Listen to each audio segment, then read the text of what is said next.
Olá pessoal, tudo bem com vocês? Enquanto eu estou retirando a minha máscara, vamos aproveitar e organizar o material para a aula de hoje. Em nossa última aula, falamos sobre o funcionamento do nosso sistema circulatório. Aprendemos a definir algumas planificações dos sólidos geométricos e vimos também a importância da legenda para uma imagem. Na aula de hoje, vamos dar continuidade à nossa viagem pelo corpo humano. E para isso, vamos falar sobre o sistema excretor. Também vamos aprender a fazer cálculo de volumes. E por fim, vamos obter mais algumas informações para nos proteger de informações falsas, as terríveis fake news. Para isso, pessoal, vamos articular os componentes curriculares de ciências, literatura e linguagem e matemática, com o tema Vida e Evolução, um desenvolvimento constante. Então, vamos começar nossa aula porque conhecimento e informação nunca é demais.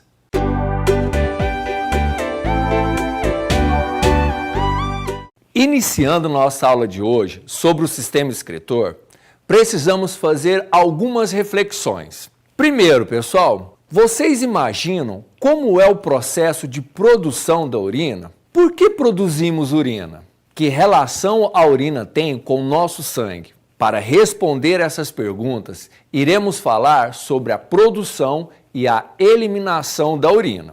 O aparelho urinário é o sistema responsável por produzir, armazenar temporariamente e eliminar a urina. A urina, pessoal, é um composto que garante a eliminação de substâncias que estão em excesso no nosso organismo e resíduos oriundos de vários processos que ocorrem no corpo, como a quebra de nutrientes, a produção de energia para o organismo e as trocas gasosas, como vários outros processos. Os órgãos do sistema urinário são 2 rins, 2 ureteres, a bexiga urinária e a uretra, tá? Como podemos observar aqui no quadro. Eles atuam de maneira conjunta, garantindo a filtração do sangue, a produção da urina e sua eliminação. Na tabela a seguir, pessoal, temos os órgãos que compõem o sistema urinário e suas respectivas funções. Observem aqui. Primeiro, nós temos o rim, que é o órgão responsável pela produção da urina.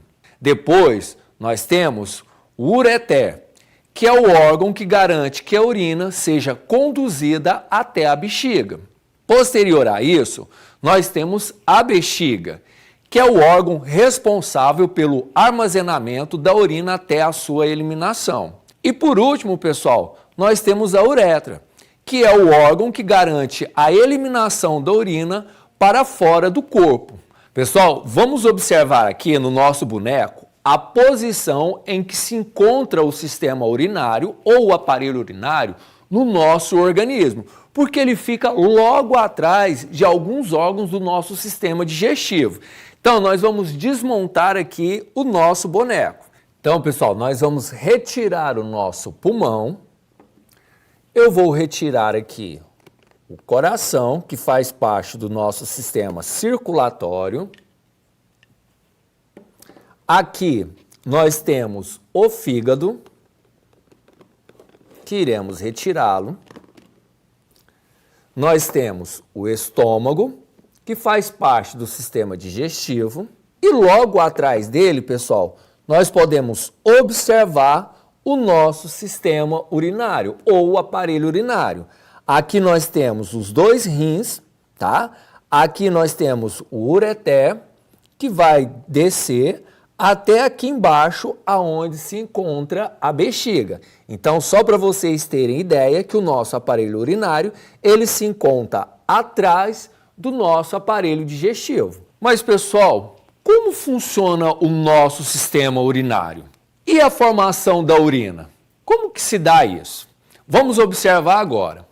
O processo de filtração que ocorre no interior dos rins em razão da alta pressão do sangue no interior dos vasos capilares, ele entra para o interior dos rins. O filtrado resultante, que possui uma composição semelhante à do plasma sanguíneo, mas com menor quantidade de proteínas, segue em direção aos túbulos renais. Aproximadamente 1,6 mil litros de sangue são filtrados diariamente, formando 180 litros de filtrado. Desses 180 litros, são formados apenas 2 litros de urina por dia, o que demonstra uma grande reabsorção. Observem o quadro. Nele, podemos ver esses processos de forma mais clara. Observem aqui, pessoal. O sangue, ele é empurrado, através dos batimentos cardíacos, através dos impulsos, que nós temos dentro do organismo. Eles são empurrados para dentro do que nós chamamos de glomérulo, tá? Aqui dentro desse glomérulo, tá? Isso fica dentro dos rins. Ele vai sofrer uma filtração, tá? Observem ali na figura 1. A figura 1, esse material que é filtrado, ele vai para esse cano que a gente pode ver aqui, que é o ureter. Tá certo, pessoal? E aí, dele nós temos a excreção. Mais uma parte desse material do sangue que é filtrado, ele é reabsorvido pelo nosso organismo. Observem esse tubo na figura 2. Esse tubo mostra o sangue que já foi filtrado, tá certo? E que vai retornar a circular no nosso organismo. Como foi falado anteriormente, cerca de 1.600 litros de sangue passa por esse aparelho por dia. Desses 1.600, tá, pessoal? 180 é o sangue que vai ser filtrado. E desses, apenas 2 litros é o que forma a nossa urina. Agora, pessoal, vamos fazer uma experiência para saber a importância do nosso sistema urinário.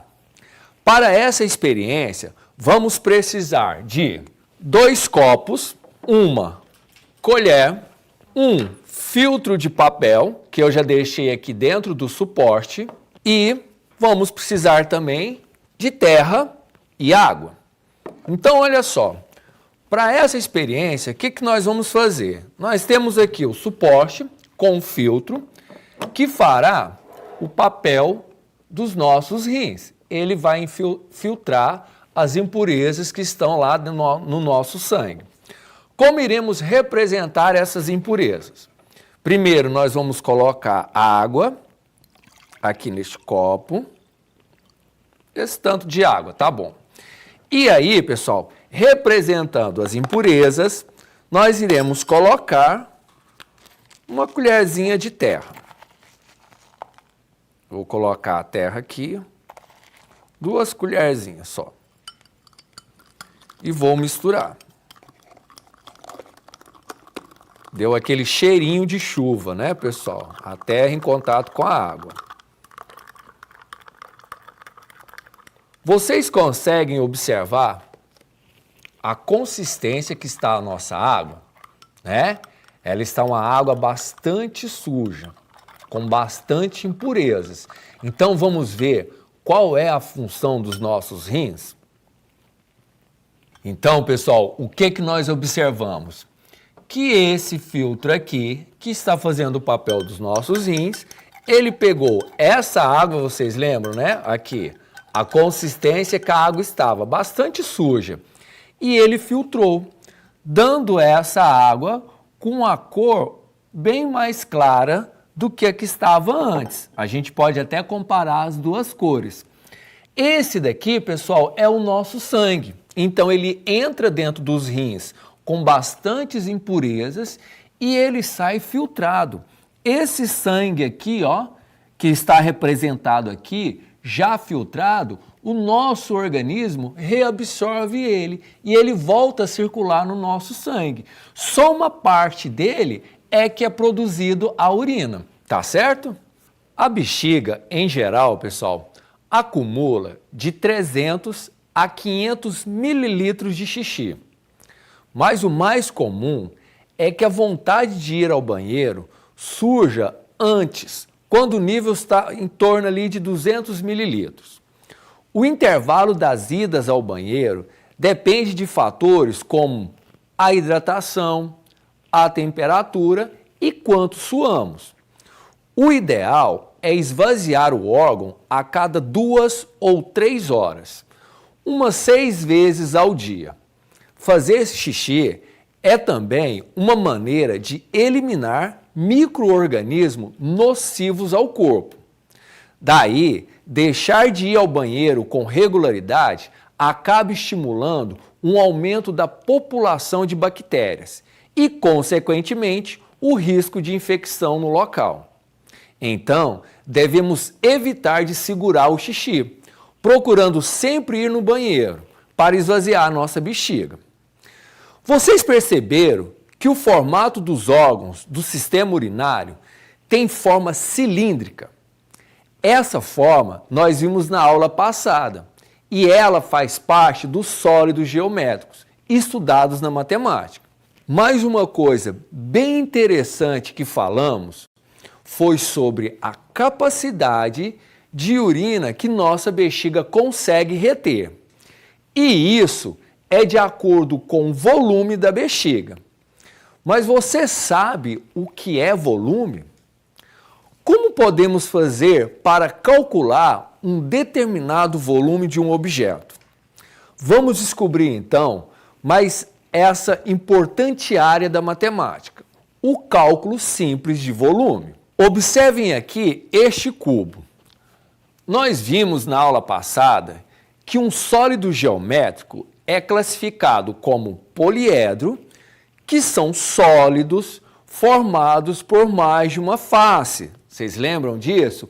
E que não rolam ao ser colocados em um plano declinado. É o caso desse cubo aqui, tá, pessoal? Ele não rola se a gente colocar numa base inclinada e ele é formado por faces, tá? Nesse caso aqui, suas faces têm o formato de um quadrado. Nós já sabemos que esse cubo, pessoal, é formado por comprimento, largura e altura. Essas medidas dão a ele a característica de tridimensional, porque possui 3 medidas. Agora, observem aqui esses dados e cubos que nós temos colocados aqui em cima da mesa. Observem aqui comigo, pessoal. Então, pessoal, olha só. Aqui nós temos 3 pilhas. Essa aqui formada por dados, esse aqui por uns cubinhos numéricos que a gente usa para brincar na escola. E aqui uns cubinhos também, tá? Daquelas coleções Lego lá. Observando essas 3 pilhas, vocês conseguem definir para mim a quantidade de cubos que eu tenho aqui, nessa primeira pilha, a quantidade de cubos que eu tenho aqui, nessa segunda pilha, e a quantidade de cubos que eu tenho aqui, nessa terceira pilha? Vamos observar então, pessoal, na imagem aqui no quadro, esses mesmos dados, esses mesmos cubinhos, como eles foram empilhados. Então, observem aqui. Na primeira imagem, nós temos ali como foi empilhado os primeiros dados. Aqui eles são todos cubinhos, né? Aqui já não temos dados mais. Como foi empilhado os primeiros? Qual é a quantidade? Vocês conseguem observar a quantidade ali? Se vocês observarem e fizerem a contagem, nós vemos que nós temos ali 8 cubinhos, não é verdade? No de baixo, quanto será? Observem bem, ó, na fileira da frente, que é o comprimento, nós temos aqui, ó, 6 cubinhos. De amarelo, que nós temos a largura, nós temos 2 cubinhos, né? Então, a gente observa que nós temos 6, 2 fileiras de 6, e essas 2 fileiras de 6, elas têm uma altura também de 3 degrauzinhos, vamos dizer ali. Então, se eu tenho 6 aqui na frente e 6 atrás, embaixo eu tenho 12.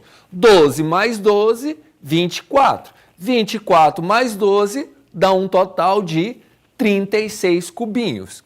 E essa daqui? Quantos cubinhos será que nós temos? Ó, eu tenho 1, 2, 3 cubinhos. Só que eu também tenho 2 fileiras.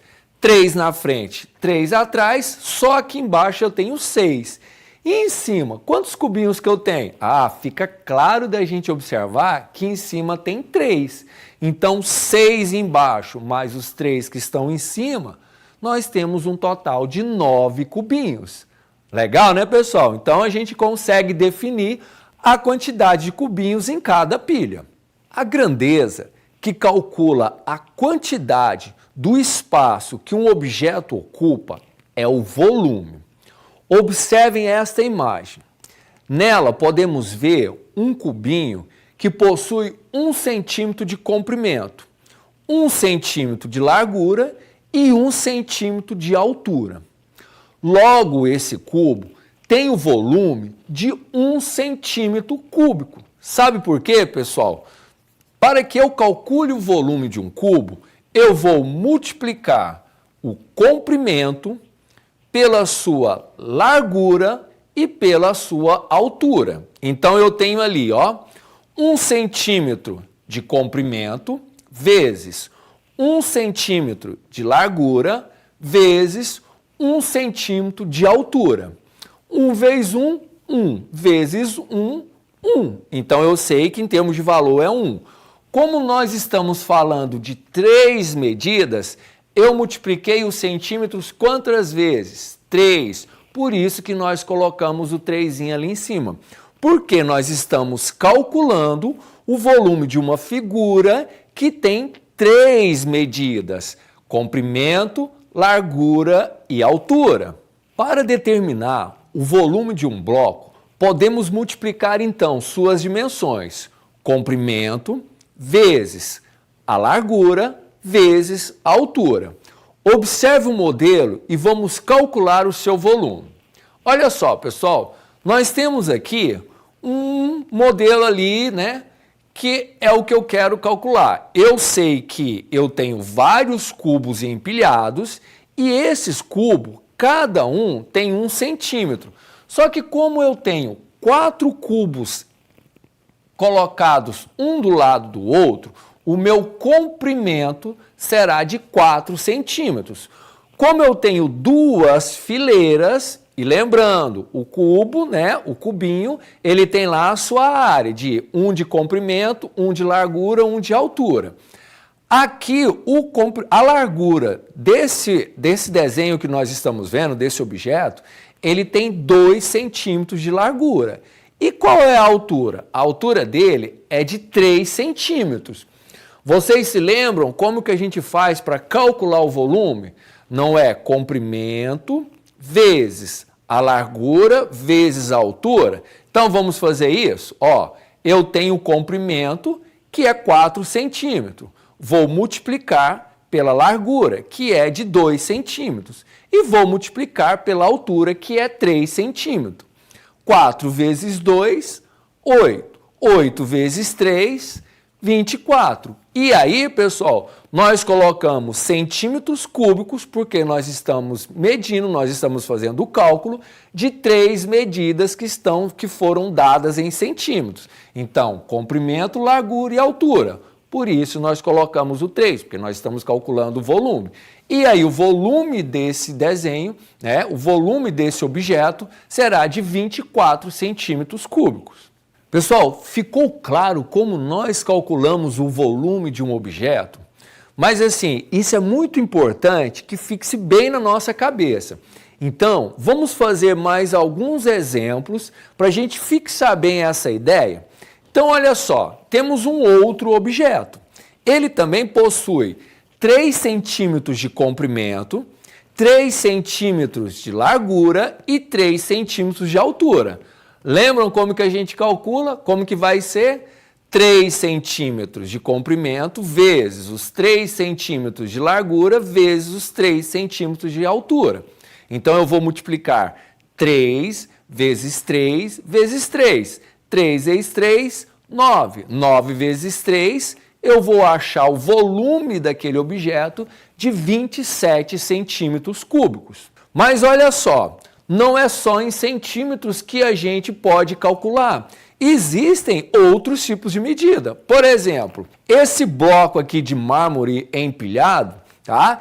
Cada um desses blocos ali tem um volume de 1 metro cúbico. Ou seja, cada bloco, ele tem 1 metro de comprimento, 1 metro de largura, 1 metro de altura.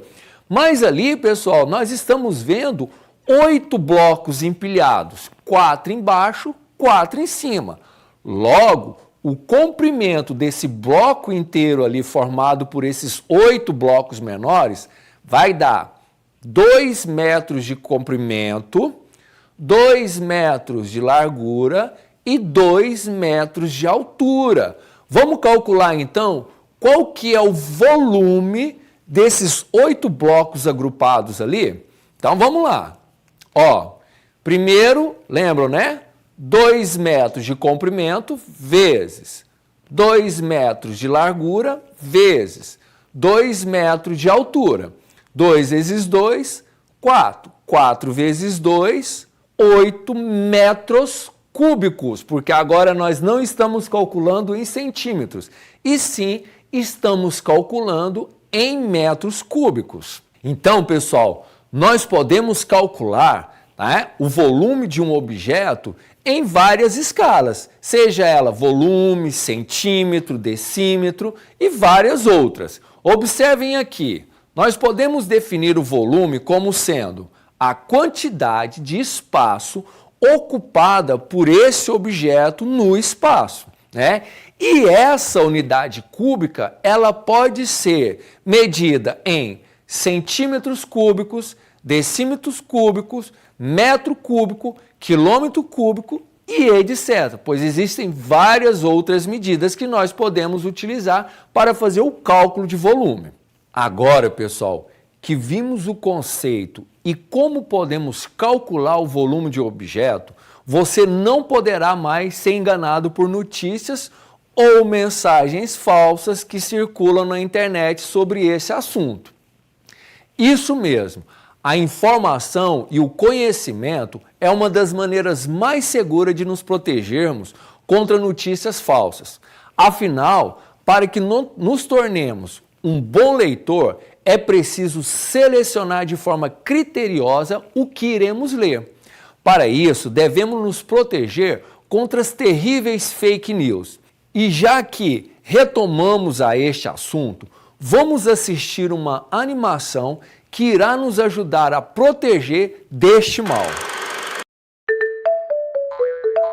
Smile and Learn. Não acredito! Eu preciso compartilhar isso. Nossa, quantos likes! O que você compartilhou? Olha isso, que legal! Vou compartilhar também. Grande descoberta. Comer 1 quilo de chocolate por dia faz bem para a memória. Onde você viu isso? Uma amiga da escola me mandou. Eu não sei muito bem onde ela descobriu. Você verificou se essa notícia é verdadeira antes de compartilhar? Como assim? Tem muitas notícias na internet e nas redes sociais que não são reais. São conhecidas como fake news. Às vezes, as fake news são publicadas para serem engraçadas, outras vezes para conseguir mais likes, ou até para atacar alguém. Até parece. É só um post numa rede social. Você viu todos esses likes? Sim, mas continua sendo mentira. Falar sobre chocolate talvez não seja tão ruim, mas... E se a próxima notícia estivesse falando de você? Pense nisso. Não se esqueça que o virtual é real. Mas a única coisa que eu fiz foi compartilhar. Eu te entendo, mas é importante conseguir reconhecer as fake news, ainda mais se você for compartilhar. Compartilhar é uma responsabilidade. Por favor, me explique como eu posso fazer isso. É fácil, só precisa seguir algumas regrinhas. Você quer saber quais são? Sou toda ouvidos. Vamos imaginar a seguinte situação. Esta mensagem do seu amigo acabou de chegar. De acordo com uma universidade americana, os irmãos caçulas costumam ser mais divertidos que os irmãos mais velhos. Que sorte! Você é a caçula da família. Será que é verdade? Você verificaria a informação? Ou confiaria no seu amigo e compartilharia o post? Muito bem! Você está lendo um post que fala de quantidades exageradas. Isso é muito! Será que é verdade? Você verificaria a informação? Ou confiaria no seu amigo e compartilharia o post? Isso mesmo! Alguém compartilha o seguinte artigo. Grande descoberta. Comer 1 quilo de chocolate por dia faz bem para a memória. Comprovado pelos cientistas. Será que é verdade? O que você faria? Verificaria se é verdade ou confiaria e compartilharia a informação? Genial! Muito bem, Jasmine. Você já é uma especialista nisso. Você sabe reconhecer a diferença entre uma notícia falsa e uma real. Eu já sei fazer. Vou falar para os meus amigos que aquilo do chocolate era falso e apagar o post. Mais notícias falsas? Agora que eu já sei, esta com certeza eu não vou compartilhar. E lembre-se, nem tudo que você lê na internet é verdade. Aí vão algumas dicas. Quando você encontrar uma notícia que parece interessante, não leia somente o título. Leia o artigo inteiro, até o final, e veja se aparecem a data e o nome do autor ou da autora. Assim, é mais difícil de você se enganar.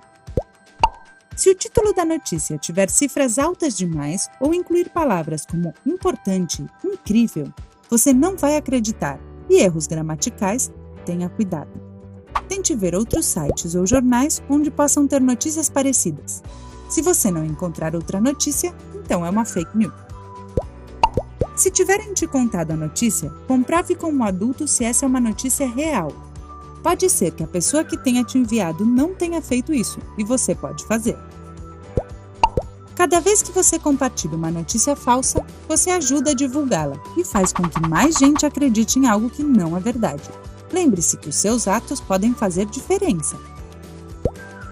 Pense antes de apertar o botão de compartilhar.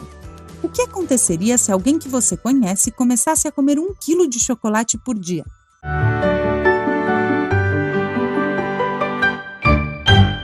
Pessoal, chegamos ao final de nossa aula de hoje. Falamos sobre o sistema excretor, dando ênfase ao aparelho urinário.